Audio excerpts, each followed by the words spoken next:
Good morning, students. Welcome to our YouTube channel, Roots of Civil Engineering. आपके अपने YouTube channel roots of civil engineering में आपका स्वागत है। जैसा कि मैंने आपको इंट्रोडक्शन लेक्चर में बताया था कि हम राजस्थान जीके का MCQ बैच स्टार्ट करने जा रहे हैं और MCQ बैच के साथ साथ हम थ्योरी बैच राजस्थान के लिए और स्टार्ट करेंगे राजस्थान जीके के लिए, जिसमें बेसिकली किन को प्रॉफिट होगा रीट 2022 का जो अपकमिंग एग्ज़ाम है, इन बच्चों को प्रॉफिट होगा। अब जैसे कि जो प्री एग्ज़ाम है रीट 2022 का वो कब कंडक्ट होने जा रहा है, 23 और 24 जुलाई। कब? 23 और 24 जुलाई। तो बेसिकली हमारा एक प्रयास रहेगा कि जो अधीनस्थ बोर्ड के पेपर हैं, जो RSMSSB बोर्ड के पेपर हैं जो 2022 में एग्ज़ाम्स कंडक्ट हुए हैं, उनको हम बेसिकली 4 से 5 दिन में उन लेक्चर को आपको प्रोवाइड कराते हैं, क्योंकि जो नियर बाई 1-2 साल के आसपास के पेपर होते हैं वहीं से क्वेश्चन फंसते हैं अपकमिंग एग्जाम्स में। तो ये देखिए, ये पेपर कब का है, ये है कनिष्ठ अभियंता सिविल डिप्लोमा था। एग्ज़ाम कब कंडक्ट हुआ? 18/5/2022 को इवनिंग शिफ्ट में 2:30 से 4:30 बजे। तो आइए हम राजस्थान जी का पहला क्वेश्चन देखते हैं। राजस्थान के राजवंशों के राजस्व प्रणाली के अंतर्गत किस प्रकार की भूमि को राजा की निजी संपत्ति माना जाता था? तो ऐसी कौन सी भूमि थी जो सीधे ही राजा के अधीन होती थी? उस भूमि का नाम था खालसा भूमि। अब जागीर भूमि क्या है? जागीर भूमि ऐसी भूमि जो राजा के कर्मचारी होते थे उनको तनख्वाह के रूप में मिलती थी, तनख्वाह के रूप। उसी को हम क्या कहते हैं? जागीर भूमि कहते हैं। अब हवाला भूमि क्या है? जिस भूमि की देख रेख हवलदार करते हैं। कौन? हवलदार। उसी को हम क्या कहते हैं? हवाला भूमि कहते हैं। भौम भूमि क्या है? छोटे भूमि के टुकड़े जो नाम मात्र के कर पर दिए जाते थे उसे ही हम क्या कहते थे? भौम भूमि कहते थे। आइए नेक्स्ट क्वेश्चन देखते हैं। सेकंड क्वेश्चन, हाल ही में राजस्थान के किन जिलों में पोटाश के बड़े भंडार मिले हैं? तो पोटाश के बड़े भंडार किन जिलों में मिले हैं? गंगानगर, बीकानेर और नागौर में। साथ ही जैसे कि इन ऑप्शंस में दे रखा है गंगानगर, बीकानेर और नागौर, ऐसा नहीं है कि इन तीनों जिलों में मिले हैं, ये हमें चूरू में भी प्राप्त हुए हैं। ठीक है, ये हमें कहाँ प्राप्त हुए हैं? चूरू में भी प्राप्त हुए हैं और ये हमें हनुमानगढ़ में भी प्राप्त हुए हैं। नेक्स्ट क्वेश्चन देखिए, निम्नलिखित में से कौन सा अभिलेख या शिलालेख जिला या स्थान सुमेलित नहीं है? अब सुमेलित है या नहीं है, इस चीज़ पे जब आप एग्ज़ाम देने जाओ तो आपको ध्यान रखना है, क्योंकि ये छोटी सी एक चीज़ है, सुमेलित है या सुमेलित नहीं है। लेकिन हो सकता है कि इस चीज़ की वजह से अगर आपने इस क्वेश्चन को ध्यानपूर्वक नहीं पढ़ा, इस चीज़ को ध्यानपूर्वक नहीं पढ़ा, तो आपका जो क्वेश्चन है जिसका हम आंसर देने जा रहे हैं वो क्वेश्चन गलत हो सकता है, यहाँ पे भी वो गलती हो सकती है। तो आइए इस क्वेश्चन को देखते हैं कि बच्चों ने जैसे ये पढ़ लिया कि सुमेलित है, तो सबको पता है बसंतगढ़ कहाँ पर है, जो इसमें पहला ऑप्शन दे रखा है बसंतगढ़ कहाँ पर है? सिरोही में है, और वो पहला ही ऑप्शन टिक लगा देगा, इसीलिए इसको ध्यानपूर्वक पढ़ना है हमें। तो आइए इस क्वेश्चन को देखते हैं। बसंतगढ़ कहाँ पे स्थित है? बसंतगढ़ है सिरोही में। बसंतगढ़ सिरोही में। मानमोदी शिलालेख चित्तौड़ में। चीरवा शिलालेख उदयपुर में। जबकि घटियाला शिलालेख कहाँ है? घटियाला शिलालेख जोधपुर में स्थित है। कहाँ पर स्थित है? जोधपुर में स्थित है। जोधपुर। किसका है ये शिलालेख? किसके समय का है? ये है राजा कक्कुक के समय का। कक्कुक के समय का ये शिलालेख है और कब का है? 861 ईस्वी का। कब का है? 861 ईस्वी का। नेक्स्ट क्वेश्चन देखिए, तो इस क्वेश्चन का आंसर हमारा क्या हो जाएगा? घटियाला शिलालेख, क्योंकि घटियाला शिलालेख कहाँ स्थित है? जोधपुर में स्थित है। नेक्स्ट क्वेश्चन देखिए, किस मेवाड़ शासक के समय जावर की खानों में चांदी की प्राप्ति हुई थी? किस मेवाड़ शासक के समय जावर की खानों में चांदी की प्राप्ति हुई थी? तो कौन सा मेवाड़ का शासक था वो? महाराणा लाखा था। अब हम महाराणा लाखा, इसमें जो लाखा लिखा हुआ है, क्या लिखा हुआ है? लाखा। इससे हम याद रख सकते हैं क्योंकि चांदी जो बिकती है वो किस में बिकती है? लाखों में बिकती है। तो बेसिकली एक ट्रिक है कि हमें एग्ज़ाम में याद रहेगी कि किसके समय चांदी की जो खाने हैं वो निकली थी महाराणा लाखा से। इस क्वेश्चन का आंसर क्या हो जाएगा? महाराणा लाखा। नेक्स्ट क्वेश्चन देखिए, फिफ्थ क्वेश्चन, लटियाला माता का मंदिर राजस्थान में किस स्थान पर अवस्थित है? अब बेसिकली आपको ये भी पता होना चाहिए किस स्थान पर है और किस जिले में है, ये भी पता होना चाहिए। अब ये कहाँ पर स्थित है? ये है फलोदी, जोधपुर। कहाँ? फलोदी, जोधपुर। इस क्वेश्चन आंसर क्या है? फलोदी में। लेकिन फलोदी में भी कहाँ है? फलोदी में जोधपुर में स्थित है, जोधपुर। ठीक है बच्चों। नेक्स्ट क्वेश्चन देखिए, चित्तौड़ के द्वितीय शाखा में किस रानी ने जौहर किया? तो कौन सी रानी थी वो जिसने चित्तौड़ के द्वितीय शाखा में जौहर किया था? तो वो थी कर्णावती। कौन थी वो? कर्णावती। कर्णावती या कर्मावती या कर्णावती एक ही बात है तीनों की। लेकिन जो अगर क्वेश्चन ये पूछ ले कि चित्तौड़ के प्रथम शाखे में किस रानी ने जौहर किया था, तो आंसर हमारा क्या हो जाता? तो आंसर हमारा पद्मिनी हो जाता। क्योंकि चित्तौड़ का पहला शाखा है, चित्तौड़ का पहला शाखा वो कब हुआ था? 1303 में। किस किस के बीच युद्ध लड़ा गया था? अलाउद्दीन खिलजी AK और दावल रतन सिंह। कौन? दावल रतन सिंह। इन दोनों के बीच युद्ध लड़ा गया था।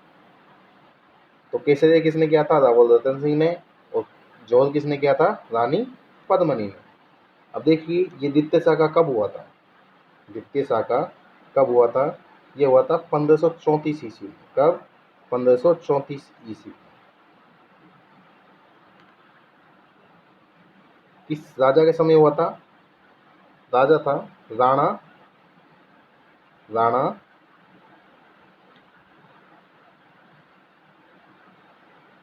राणा विक्रमादित्य। कौन था? राणा विक्रमादित्य। इस राजा के समय ये जो द्वितीय शाखा है मेवाड़ का वो घटित हुआ था। और तीसरा शाखा कब हुआ था? तीसरा चित्तौड़ का तीसरा शाखा हुआ था 1567 ईस्वी। हम कह सकते हैं 1567-68 ईस्वी में। किसके समय हुआ था? ये हुआ था राजा उदय सिंह। राजा उदय सिंह, महाराणा प्रताप के जो पिताजी थे उनका नाम क्या था? उदय सिंह। उदय सिंह और अकबर के मध्य कौन था? दूसरी साइड में कौन था? अकबर। तो यहाँ पर शाखा किसने किया था? जयमल और पत्ता, इन दोनों ने शाखा किया था। शाखा करने वाले कौन थे?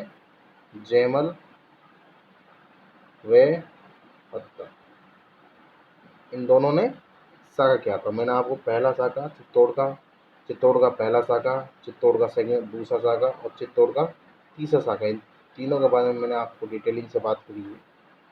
नेक्स्ट क्वेश्चन देखिए, क्वेश्चन नंबर 7, निम्नलिखित में से कौन सा घन लोक वाद्य यंत्र नहीं है? तो तीन कोई भी जो वाद्य यंत्र हैं वो घन होंगे, और जो चौथा है वो कोई और होगा। अब आप देखिए इसमें कि जो मंजीरा है हमारा, कौन सा है? मंजीरा। मंजीरा बेसिकली किससे बचता है? किसी धातु के टकराने से बचता है। मंजीरा देखा होगा आपने। चीपिया भी क्या है? किसी धातु के टकराने से बचता है। जबकि बांकिया कैसा है? ये बांकिया वाद्य यंत्र है, ये क्या है? एक सुशिर वाद्य यंत्र। सुशिर इट मीन्स क्या है? अब जो सुशिर वाद्य यंत्र होते हैं वो हवा के फूंक देने से बचते हैं। कहने का मतलब उनको मुंह पर लगाया जाता है, फिर उसमें फूंक मारी जाती है, तब वो यंत्र अपनी ध्वनि निकालते हैं। भाकल भी क्या है? भाकल भी एक घन लोक वाद्य यंत्र है। ठीक है, तो इस क्वेश्चन का आंसर क्या हो जाएगा? इसका आंसर हो जाएगा बांकिया। नेक्स्ट क्वेश्चन देखिए, क्वेश्चन नंबर 8, राजस्थान के किस नरसंहार को गांधी जी ने दोहरी डायस्या की संज्ञा दी थी? राजस्थान के किस नरसंहार को गांधी जी ने दोहरी डायस्या की संज्ञा दी थी? अब कौन सा था वो? वो था निमूषणा हत्याकांड। इसका आंसर क्या है? निमूषणा हत्याकांड। निमूषणा कहाँ पड़ता है? ये पड़ता है अलवर जिले। कहाँ पर? अलवर जिले। ये घटना है कब की? ये घटना है 14 मई 1925 की। कब की? 14 मई 1925। अब बेसिकली क्या है कि ये डेट भी आपसे पूछी जाती है कि नेमुसना हत्याकांड कब हुआ। जब हम आरएसएमस भी जो प्रीवियस ईयर है या फिर जैसे मैं आपको लेक्चर कराऊंगा तो उसमें कहीं ना कहीं आगे के लेक्चर्स में ये पूछा जाएगा कि नेमुसना हत्याकांड कब हुआ। तो आपको डेट भी याद रखनी है। ये भी याद रखना है कि नेमुसना हत्याकांड किस रियासत में हुआ था। तो किस रियासत में हुआ था? ये अलवर रियासत में हुआ था। ये तीनों ही क्वेश्चन आपसे अभी तक पूछे जा चुके हैं। नेक्स्ट क्वेश्चन देखिए, क्वेश्चन नंबर 9, जिंगोली का युद्ध। बेसिकली देखिए यहाँ जिंगोली लिखा हुआ है, जबकि है क्या? जिंगोली का युद्ध। क्योंकि आप इंग्लिश में देखिए द बैटल ऑफ जिंगोली या परबतसर। परबतसर कहाँ है? नागौर में। जो कि कब कंडक्ट हुआ था? कब हुआ था? 1807 ईस्वी में। ये युद्ध कब हुआ था? 1807 ईस्वी में। किन किन के बीच ये युद्ध हुआ था? तो युद्ध हुआ था जयपुर और जोधपुर के मध्य। किस किस के बीच हुआ था? जयपुर और जोधपुर के मध्य। किस बात को लेके हुआ था? अब आप ये देखिए कि किस बात को लेके हुआ था, क्योंकि ये बात बहुत इंटरेस्टिंग है। ये हुआ था, एक विवाद है, कृष्णा कुमारी विवाद। कृष्णा कुमारी। अब हुआ ये था कि कृष्णा कुमारी थी कौन? ये मेवाड़ महाराणा भीम सिंह की पुत्री थी। किसकी? भीम सिंह की। अब भीम सिंह ने क्या किया था कि जो अपनी पुत्री का विवाह है वो मारवाड़ के भीम सिंह से कर दिया था। किससे? मारवाड़ के भीम सिंह के साथ विवाह निश्चित कर दिया। लेकिन विवाह से पहले ही इस भीम सिंह की, जो मारवाड़ का भीम सिंह है, इसकी मृत्यु हो गई थी। तो उसके बाद जो महाराणा था भीम सिंह, इसने किसके साथ विवाह निश्चित किया? इसने विवाह निश्चित किया था जयपुर के जगत सिंह के साथ। किसके साथ? जयपुर के जगत सिंह के साथ। अब इससे कौन नाराज हो गया? इससे नाराज हो गया था मान सिंह। अब मान सिंह किसका राजा था? कहाँ का राजा था? मान सिंह का राजा था मारवाड़ का। और भीम सिंह का ये छोटा भाई था। तो अब ऑब्वियसली चीज़, जब वो नाराज हो गया और वो ये कह रहा है कि भाई मरा तो मेरा बड़ा भाई है, मैं तो अभी जिंदा हूँ, तो क्यों ना कृष्णा कुमारी का जो विवाह है मुझसे कर दीजिए, ताकि जो हमारे घर परिवार की इज्जत है वो बची रहे। लेकिन महाराणा भीम सिंह ने ऐसा नहीं किया। इसीलिए इन दोनों राजाओं के बीच किस किस के बदले? जगत सिंह वर्सेस मान सिंह, इन दोनों के बीच ये युद्ध हुआ। किस किस के बीच युद्ध हुआ? जगत सिंह और मान सिंह के मध्य ये युद्ध हुआ। तो इस क्वेश्चन का आंसर हमारा क्या हो जाएगा? सी ऑप्शन हो जाएगा, जयपुर और जोधपुर के मध्य। नेक्स्ट क्वेश्चन देखिए आप, क्वेश्चन नंबर 10, सीफ है। अब सीफ क्या है? अब ये बालू का स्तूप है। बालू का स्तूप को इंग्लिश में क्या क्या कहते हैं? सैंड ड्यून कहते हैं। अब जो सीफ है ये कैसे बालू का स्तूप है? ये अनुदैर्ध्य बालू का स्तूप। अनुदैर्ध्य मतलब हवा की दिशा में, हवा की दिशा में। जिस सपोज करो इस डायरेक्शन में हवा चल रही है, इस डायरेक्शन में, इस डायरेक्शन में हवा चल रही है, तो इसी डायरेक्शन में उन बालू का स्तूपों का निर्माण होगा। और जिन बालू का स्तूपों का निर्माण इसके परपेंडिकुलर डायरेक्शन में होता है, कहने का मतलब अनुप्रस्थ, जैसे हवा ऐसे चल रही है और सैंड ड्यून्स हमारे इस प्रकार से बन रहे हैं, तो ऐसे बालू का स्तूपों को हम क्या कहेंगे? ऐसे बालू का स्तूपों को हम अनुप्रस्थ बालू का स्तूप कहेंगे। लेकिन सीप क्या है? सीप है एक अनुदैर्ध्य बालू का स्तूप। तो इस क्वेश्चन का आंसर क्या हो जाएगा? अनुदैर्ध्य बालू का स्तूप। नेक्स्ट क्वेश्चन देखिए, मार्च 2020 तक राजस्थान में रेल मार्गों की कुल लंबाई क्या थी या कितनी थी? अब बेसिकली पूछ यही रहा है। तो इस क्वेश्चन का आंसर देखिए आप, 5,998 किलोमीटर। मार्च 2020 तक राजस्थान में जो रेल मार्गों की कुल लंबाई कितनी थी? 5,998 किलोमीटर। नेक्स्ट क्वेश्चन देखिए, निम्नलिखित में से कौन सी तथा विवाह से संबंधित नहीं है? अब बेसिकली आपको जडोला पता है? जडोला, मुठ बधाई, जलवा पूजन, मोसे। आप तीनों चीज को देखिए। जलवा पूजन को हम कुआ पूजन कहते हैं। क्या कहते हैं हम? जलवा पूजन को कुआ पूजन। तो ये विवाह संबंधित नहीं हुई, क्योंकि इसको कुआ पूजन कहते हैं। और कुआ पूजन आप लोग सब अच्छे से जानते हो, कुआ पूजन किसे कहते हैं। जडोला क्या है? बच्चे के जो बाल रखे जाते हैं, जैसे वो 4-5 साल के हम बाल बोल देते हैं कि भाई 4-5 साल बाद हम इनका मुंडन कराएंगे। तो जो बच्चा हुआ उसके हम स्टार्टिंग से ही बाल रखते हैं 4-5 साल तक, उसके बाद उन बालों का हम मुंडन कराते हैं। तो उसे ही हम क्या कहते हैं? उसे ही हम जडोला कहते हैं। मोसेर क्या है? मोसेर है मृत्यु भोज। अब जडोला किससे संबंधित है? जन्म से संबंधित है। जलवा पूजन किससे संबंधित है? ये भी बेसिकली क्या है कि जो जलवा पूजन है बच्चे के जो संस्कार है उनसे ही संबंधित है। और मोसेर क्या है? मृत्यु भोज है। तो यहाँ आंसर क्या हो जाएगा? यहाँ आंसर हो जाएगा मुठ बधाई। क्योंकि जो विवाह प्रथा है इसमें एक ये रस्म होती है, मुठ बधाई की एक रस्म होती है। तो इस क्वेश्चन का आंसर क्या हो जाएगा? मुठ बधाई। नेक्स्ट क्वेश्चन देखिए आप, क्वेश्चन नंबर 13। 1857 की क्रांति के दौरान राजस्थान में ब्रिटिश छावनियाँ थी। तो कुल कितनी छावनियाँ थी? 1857 की क्रांति के समय कुल 6 छावनियाँ थी। अभी जो 6 छावनी थी उनको मैं आपको बता देता हूँ कि पहली छावनी कौन सी थी, दूसरी कौन सी थी, तीसरी कौन सी थी, चौथी कौन सी थी। पहली थी हमारी नसीराबाद। कौन सी? नसीराबाद। नसीराबाद जो कि कहाँ थी? अजमेर। दूसरी कौन सी थी? दूसरी थी हमारी ब्यावर।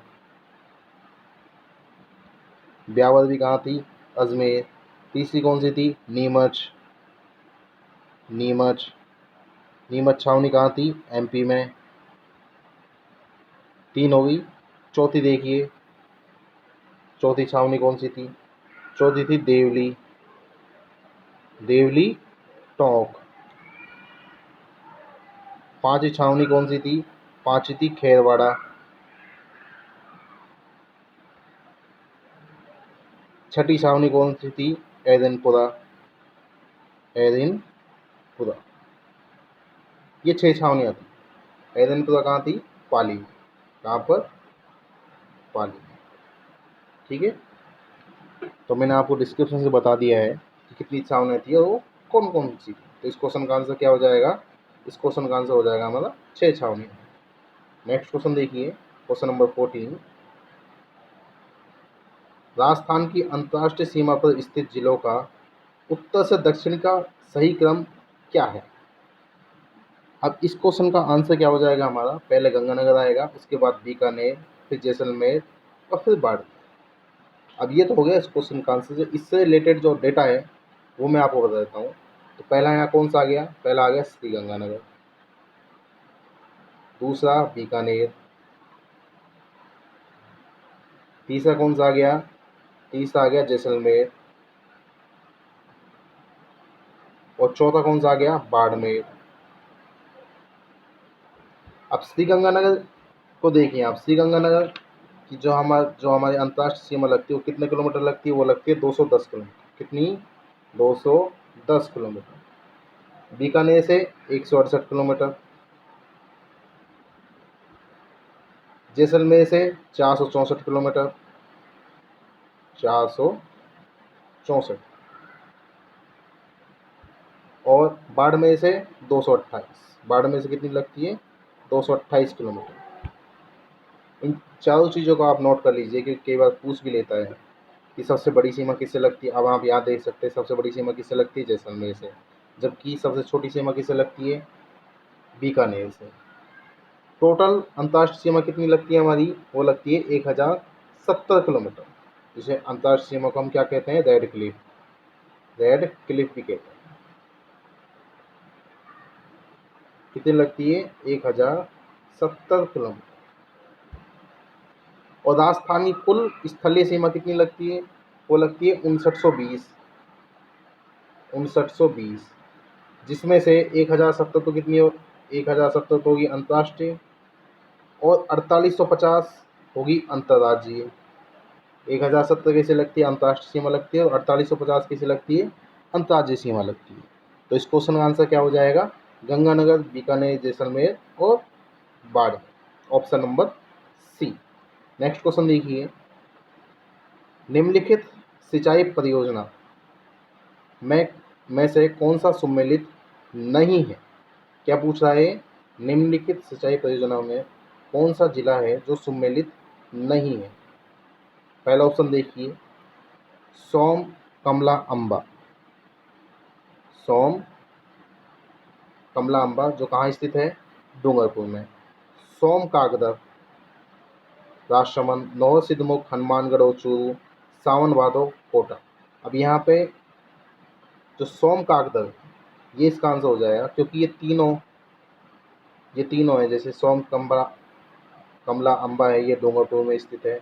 नौर सिद्धमुख, हनुमानगढ़, चूरू में स्थित है। सावन भादो कहाँ स्थित है, कोटा में स्थित है। तो इसका आंसर क्या हो जाएगा हमारा, सोम कागदर, जो कि राजसमंद में उपस्थित नहीं है। आइए नेक्स्ट क्वेश्चन देखते हैं। क्वेश्चन नंबर 16, राजस्थान में भीलों द्वारा पहाड़ी भागों में की जाने वाली कृषि को क्या कहते हैं। तो ऐसी कृषि को हम क्या कहते हैं, चीमाता कृषि कहते हैं। क्या कहते हैं, चीमाता कृषि कहते हैं। तो इस क्वेश्चन का आंसर क्या हो जाएगा, चीमाता कृषि। नेक्स्ट क्वेश्चन देखिए, क्वेश्चन नंबर 70, चोखेलाओ महल राजस्थान के किस जिले में, किस किले में, सॉरी, राजस्थान के किस किले में स्थित है। तो कौन सा किला है वो, उस किले जो जिला है वो है जोधपुर, और किले का नाम क्या है, मेहरानगढ़ दुर्ग। और मेहरानगढ़ दुर्ग क्या है, जोधपुर दुर्ग। तो दोनों को एक ही नाम है, मेहरानगढ़ दुर्ग कहो या जोधपुर दुर्ग कहो, दोनों की बात एक ही है। अब इस किले का निर्माण किसने करवाया था, इसका निर्माण कराया था राव जोधा ने। किसने कराया था, राव जोधा ने इस किले का निर्माण कराया था। तो इस क्वेश्चन का आंसर क्या हो जाएगा, जोधपुर दुर्ग। नेक्स्ट क्वेश्चन देखिए, अटल भूजल योजना किसके वित्तीय सहयोग से लागू की गई। तो किसके वित्तीय सहयोग से लागू की ये अटल भूजल योजना है, वो है विश्व बैंक, वर्ल्ड बैंक। तो इस क्वेश्चन का आंसर क्या हो जाएगा हमारा, इस क्वेश्चन का आंसर हो जाएगा विश्व बैंक से। नेक्स्ट क्वेश्चन देखिए, माही कंचन और माही धवल किस फसल की किस्म है। अब बेसिकली ये क्या है कि बहुत ज़्यादा रिपीटेड क्वेश्चन, हर एग्जाम में लगभग ये क्वेश्चन आपको देखने के लिए मिल जाएगा राजस्थान जी, क्योंकि माही कंचल और माही धवल ये दोनों किस्में किसकी हैं, ये हैं मक्का की ये फेमस किस्में हैं। इसलिए इन दोनों किस्मों का आप ध्यान रखिए कि माही कंचन और माही धवल ये दोनों ही किस्म किसकी हैं, मक्का की है। नेक्स्ट क्वेश्चन देखिए, क्वेश्चन नंबर 20, निम्नलिखित में से कौन राजस्थान में लोकायुक्त के जांच दायरे में नहीं आते। तो कौन नहीं आते भाई, मंत्री है, दूसरा ऑप्शन है विभागीय सचिव, तीसरा है राज्य विधानसभा सचिवालय के कर्मी, चौथा महालेखाकार राजस्थान। तो कौन से इसमें अब नहीं आते, वह हैं राज्य विधानसभा सचिवालय कर्मी और महालेखाकार राजस्थान। ये दोनों ही लोकायुक्त के जांच दायरे में नहीं आते। जबकि कौन कौन आते हैं, मंत्री और विभागीय सचिव, ये दोनों जांच दायरे में आते हैं। कौन कौन आते हैं, मंत्री और विभागीय सचिव, ये दोनों ही और विभागीय सचिव ये तो जांच दायरे में आते हैं। लेकिन जो राज्य विधानसभा सचिवालय के कर्मी है और महालेखाकार राजस्थान है, ये दोनों ही जांच दायरे में नहीं आते। इसीलिए इस क्वेश्चन का आंसर क्या हो जाएगा, इसका आंसर हो जाएगा बी ऑप्शन 3 एंड 4, ये दोनों ही लोकायुक्त के जांच दायरे में नहीं आते। नेक्स्ट क्वेश्चन देखिए, राजस्थान पुरस्कार प्राप्त मोहनलाल किस शिल्प कला से संबंधित है। तो किस शिल्प कला से संबंधित है ये है मोलेला नृणमूर्ति कला। किस संबंधित है, मोलेला नृणमूर्ति कला से संबंधित है। कौन संबंधित है, मोहनलाल। नेक्स्ट क्वेश्चन देखिए, राजस्थान में 75 से 110 सेंटीमीटर वार्षिक वर्षा वाले क्षेत्रों में कौन से वन पाए जाते हैं। तो कौन से वन पाए जाते हैं, ये हमारे पाए जाते हैं शुष्क सागवान वन। तो इस क्वेश्चन का आंसर क्या हो जाएगा? शुष्क सागवान वन इस क्वेश्चन का आंसर हो जाएगा। आइए नेक्स्ट क्वेश्चन पे चलते हैं। Question number 23। क्वेश्चन नंबर 23 देखिए, राजस्थान की निम्नलिखित झीलों में से कौन सी झील संरक्षण कार्यक्रम के अंतर्गत नहीं आती? अब कौन कौन सी झील हैं जो आती हैं? तो एक आती है फतेह सागर। कौन सी? फतेह सागर। फतेह सागर। और कौन सी आती हैं? पिछोला और मानसागर, आना सागर, पुष्कर, नक्की झील। ये सभी झीलें, जो ये 6 झीलें हैं, फतेह सागर, पिछोला झील, मानसागर, आना सागर, पुष्कर और नक्की झील, ये सभी जो 6 झीलें हैं ये किसके अंडर आती हैं? राष्ट्रीय झील संरक्षण कार्यक्रम के अंतर्गत आती है। जबकि जो कोलायत झील है वो इसके अंतर्गत नहीं आती। तो इस क्वेश्चन का आंसर क्या हो जाएगा? इसका आ जाएगा कोलायत झील। क्वेश्चन नंबर 24 देखिए आप, निम्नलिखित में से कौन सी राजस्थान में लोक नाट्य शैली नहीं है? अब ये तीनों स्वांग है, ख्याल है, रम्मत, ये तीनों की तीनों ही क्या है? लोक नाट्य शैली है। जबकि डाडी है जो लोक नाट्य शैली नहीं है। क्वेश्चन नंबर 25 देखिए, निम्नलिखित में से राजस्थान प्राचीन अंचल वर्तमान जिला सम्मिलित नहीं है। अब सिवी, पहला ऑप्शन देखिए, सिवी या किवी, इसको कहा जाता था मेवाड़। अब मेवाड़ मतलब चित्तौड़, ऑब्वियसली चीज है। मेवाड़ मतलब क्या? चित्तौड़। नेक्स्ट क्वेश्चन देखिए, जांगल देश किसको कहा जाता है? बीकानेर को। अद्भुत किसका प्राचीन नाम था? अद्भुत सिरोही का। जबकि जो सपाद लक्ष्य है ये किसका प्राचीन नाम था? सपाद लक्ष्य, ये था सांभर का। किसका था? सांभर का। तो इस क्वेश्चन का आंसर क्या हो जाएगा? इस क्वेश्चन का आंसर हो जाएगा ऑप्शन सी। नेक्स्ट क्वेश्चन देखिए, क्वेश्चन नंबर 26, किशनगढ़ हवाई अड्डे का उद्घाटन कब हुआ? किशनगढ़ हवाई अड्डे का उद्घाटन किया गया या कब हुआ, एक ही बात है दोनों की। तो इस क्वेश्चन का आंसर क्या हो जाएगा? इस क्वेश्चन का अक्टूबर 2017 को। कब? अक्टूबर 2017 को इस जो हवाई अड्डा है किशनगढ़ हवाई अड्डा, इसका उद्घाटन किया गया। तो इसका आंसर हो जाएगा बी, अक्टूबर 2017।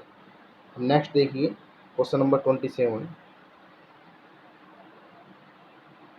राजस्थान लोक सेवा गारंटी अधिनियम 2011 के बारे में अधोलिखित कथन व अधिनियम 2011 के बारे में अधोलिखित कथन को पढ़िए। राजस्थान लोक सेवाओं के प्रदान की गारंटी अधिनियम 2011 के बारे में अधोलिखित कथनों को पढ़िए। पहला क्या है? इसकी शुरुआत 15 सरकारी विभागों की 108 सेवाओं से की गई। दूसरा ऑप्शन है, सेवा प्रदान करने की निर्धारित अवधि की गणना में राज्य के अवकाशों को छोड़ा जाता है। सही कूट का चयन कीजिए। अब बेसिकली क्या है कि दोनों की दोनों ही सही बात है। जब जो राजस्थान लोक सेवा गारंटी अधिनियम 2011 आया था उस टाइम कितने विभाग थे इसमें? इसमें 15 सरकारी विभाग थे और 108 सेवाएं थी। 15 सरकारी विभाग थे और 108 सेवाएं थी। और दूसरा, सेवा प्रदान करने की जो निर्धारित अवधि की गणना है उसमें राज्य अवकाशों को छोड़ा जाता था। क्या किया जाता था? छोड़ा जाता था, जोड़ा जाता नहीं, छोड़ा जाता था। तो इस क्वेश्चन का आंसर हमारा क्या हो जाएगा? इस क्वेश्चन का आंसर देखिए, फर्स्ट व सेकंड दोनों सही हैं, ऑप्शन डी। क्या क्या हो जाएगा इस क्वेश्चन का answer? Option D. Next question देखिए, क्वेश्चन नंबर 28, वृहद राजस्थान का उद्घाटन 30 मार्च 1949 को किसने किया? तो किसने किया था ये किया था सरदार वल्लभ भाई पटेल ने। किसने? सरदार वल्लभ भाई पटेल ने।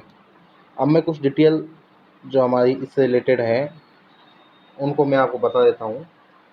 तो पहला जो फर्स्ट चरण, अब राजस्थान का बेसिकली जो एकीकरण हुआ है वो कितने चरणों में हुआ है? वो 7 चरणों में हुआ है।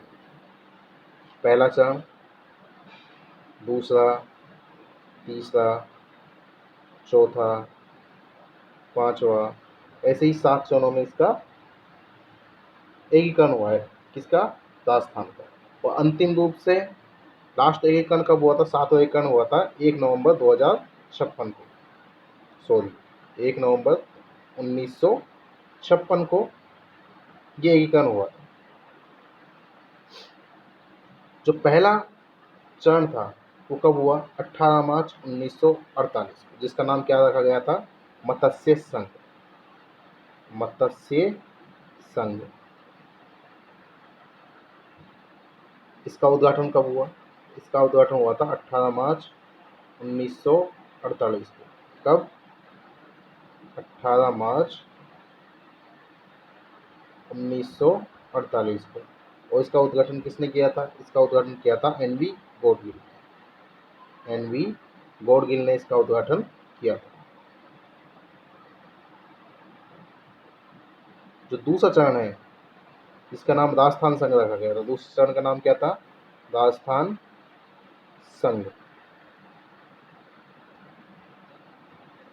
ये कब हुआ? ये हुआ 25 मार्च 25/3/1948 को। कब? 25/3/1948 को ये। और इसका भी उद्घाटन किसने किया था? इसका भी उद्घाटन एनवी गॉडगिल ने किया था। किसने किया था? एनवी गॉडगिल ने। तीसरा चरण कौन सा था? तीसरा चरण का नाम था संयुक्त राजस्थान। संयुक्त राजस्थान। ये तीसरा चरण कब स्टार्ट हुआ? ये हुआ था 18 अप्रैल 1948 को। 18 अप्रैल 1948 को। इसका उद्घाटन किसने किया था? इसका उद्घाटन किया था JL नेहरू ने। जवाहरलाल नेहरू। JL नेहरू। जो चौथा चरण था जिसके बारे में ये हमसे पूछ रहे हैं, वृहत राजस्थान, ये कब हुआ? 30 मार्च 1949 को। और इसका उद्घाटन किसने किया था? सरदार वल्लभ भाई पटेल ने। तो इस क्वेश्चन का आंसर क्या हो जाएगा? सरदार वल्लभ भाई पटेल। आइए नेक्स्ट क्वेश्चन देखते हैं। Question number 29। चित्रकार जो अपने आदमकद व्यक्ति चित्रों के लिए जाना जाता है, तो कौन था ऐसे चित्रकार? वो था जयपुर का शाही विराम। कौन था? जयपुर का शाही विराम। इसने किसका चित्र बनाया था? किस राजा का चित्र बनाया था? आदमकद चित्र वो बनाया था राजा ईश्वरी सिंह का। किसका? राजा ईश्वरी सिंह का। और एक चीज और देख लीजिए कि जयपुर का स्वर्णकाल, जयपुर की चित्र शैली का जो स्वर्णकाल है वो किसके समय का है? वो है सवाई प्रताप सिंह। जो सवाई प्रताप सिंह का समय था, सवाई प्रताप सिंह, इसका जो समय था वो जयपुर शैली का स्वर्णकाल कहा जाता है। उसको जयपुर शैली का स्वर्णकाल कहा जाता है। तो इस क्वेश्चन का आंसर क्या हो जाएगा? जयपुर का शाही विराम। नेक्स्ट क्वेश्चन देखिए, क्वेश्चन नंबर 30। कौन से वन्यजीव अभ्यारण्य कौन से वन्यजीव अभ्यारण्य काले हिरण और कुरजा पक्षी के लिए, काले हिरण और कुरजा पक्षी के लिए प्रसिद्ध है? तो कौन सा अभ्यारण्य है ऐसा? ये है ताल छापर। और ताल छापर कहाँ है? ताल छापर स्थित है चूरू में। कहाँ पर? चूरू में। सरिस्का कहाँ है? सरिस्का है अलवर में। कहाँ पर है? अलवर। किसके लिए फेमस है? ये फेमस है हरे कबूतरों के लिए। किसके? हरे कबूतरों के लिए। हरे कबूतर।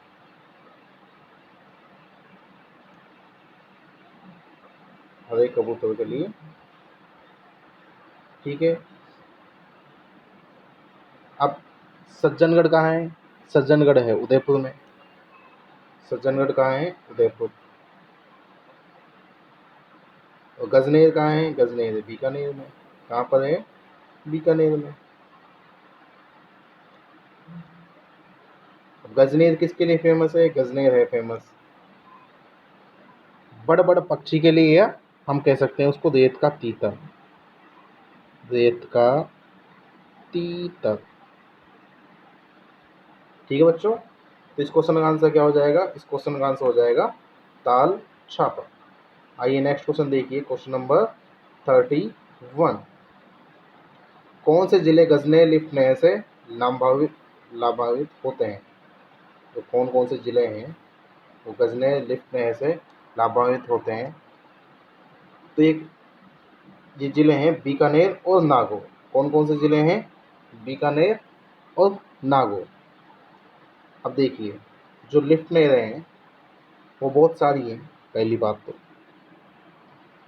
बहुत सारी लिफ्ट नहरें हैं, जैसे कंवरसेन है, पन्नालाल बारूपाल है, चौधरी कुंभाराम है, गुरु जाम्बेश्वर है, डॉक्टर करणी सिंह है, वीर तेजा जी है।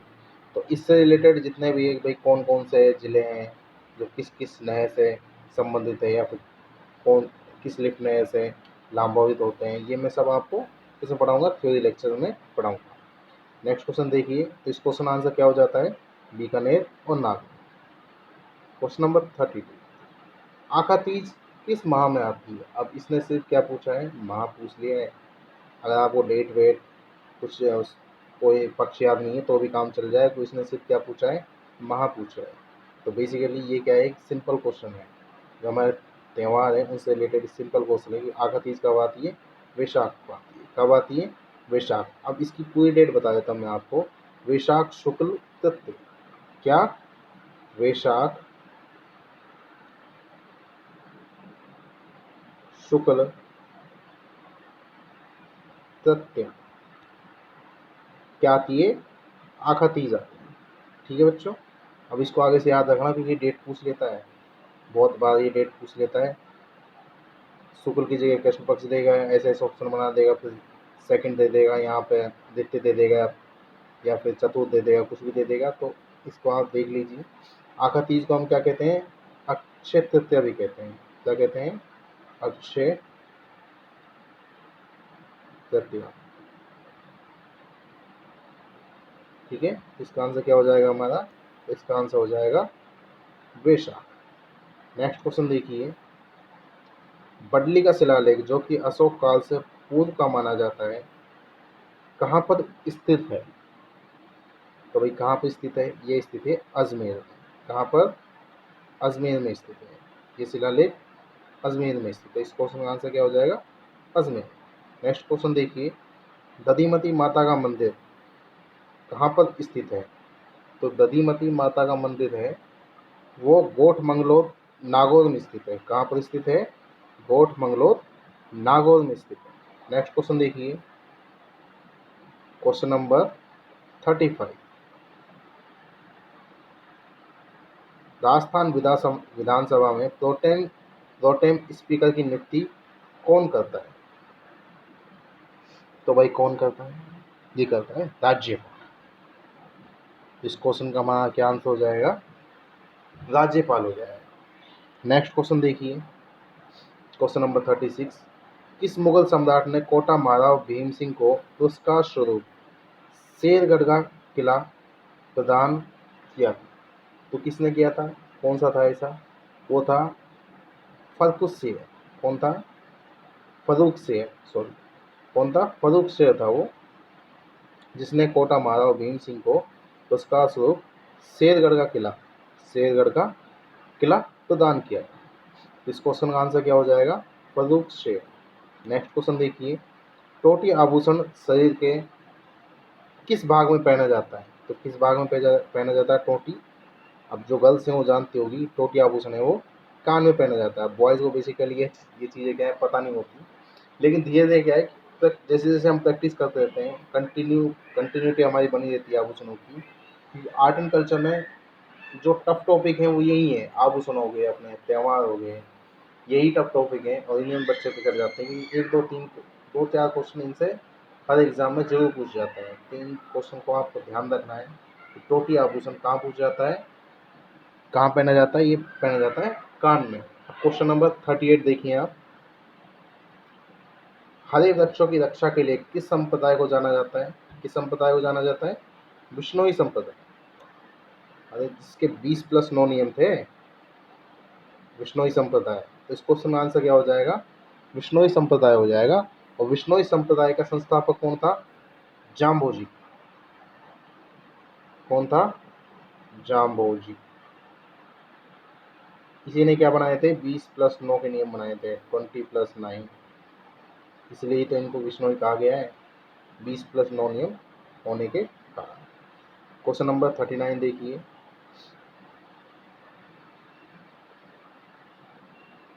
कौन सा सही सुमेलित नहीं है? 100 द्वीपों का शहर, ठीक है, बांसवाड़ा को कहा जाता है। मरुस्थल का प्रवेश द्वार, मरुस्थल का प्रवेश द्वार हम जैसलमेर को नहीं, जोधपुर को कहते हैं। किसे कहते हैं? जोधपुर। तो यहाँ पे आंसर क्या हो जाएगा हमारा? आगे जाने की जरूरत ही नहीं है, आंसर हमारा बी हो जाएगा। लेकिन आप देख लीजिए, नीला शहर किसे कहा जाता है? नीला शहर भी जोधपुर कहा जाता है। और राजस्थान का जिब्राल्टर किसे कहा जाता है? वो अजमेर कहा जाता है। तो इस क्वेश्चन का हमारा आंसर क्या हो जाएगा? मरुस्थल का प्रवेश द्वार, बी ऑप्शन हो जाएगा, क्योंकि मरुस्थल का प्रवेश द्वार किसे कहा जाता है? वो कहा जाता है जोधपुर को। अब क्वेश्चन नंबर 40 देखिए आप। राजस्थान भू राजस्व अधिनियम किस वर्ष पारित हुआ? तो किस वर्ष पारित हुआ था राजस्थान का भू राजस्व अधिनियम? ये पारित हुआ था 1956 में। कब पारित हुआ था? 1956 में। तो ये 40 क्वेश्चंस डिप्लोमा JN 2022 के एग्जाम में पूछे गए हैं राजस्थान जीके से रिलेटेड। इन 40 क्वेश्चंस को मैं आपको बता चुका हूँ। जिन क्वेश्चंस की आवश्यकता अनुसार व्याख्या थी, उन क्वेश्चंस की मैंने आपको व्याख्या भी करवाई है, कुछ एक्स्ट्रा नॉलेज भी दी है। कंटिन्यू ऐसे ही लेक्चर आपको हमारे रूट्स ऑफ इंजीनियरिंग चैनल पर उपलब्ध होते रहेंगे, इसलिए हमारे चैनल को क्या कीजिए आप? सब्सक्राइब कीजिए, सब्सक्राइब कीजिए, और जो बेल आइकन का नोटिफिकेशन है वो जरूर दबाएं। आज का लेक्चर हम यहीं समाप्त करने जा रहे हैं। ये लेक्चर जो रीट 2022 का अपकमिंग एग्ज़ाम है, कब होने वाला है? 23 और 24 जुलाई को। 23 और 24 जुलाई 2022 को होने वाला है एग्ज़ाम।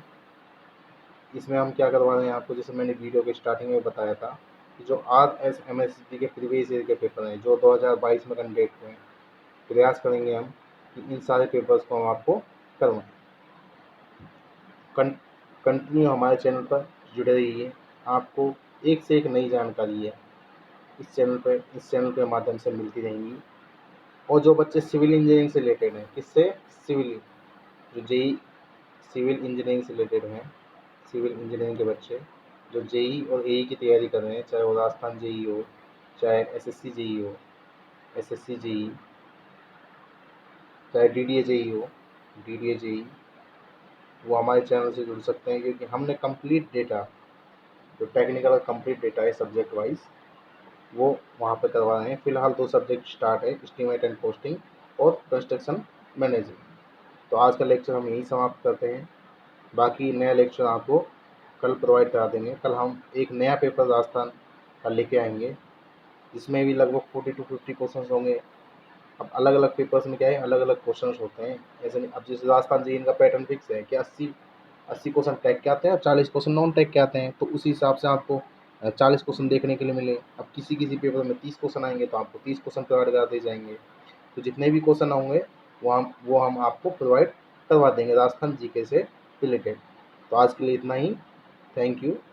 उम्मीद करता हूँ आप अच्छे से रहेंगे, स्वस्थ रहेंगे। धन्यवाद।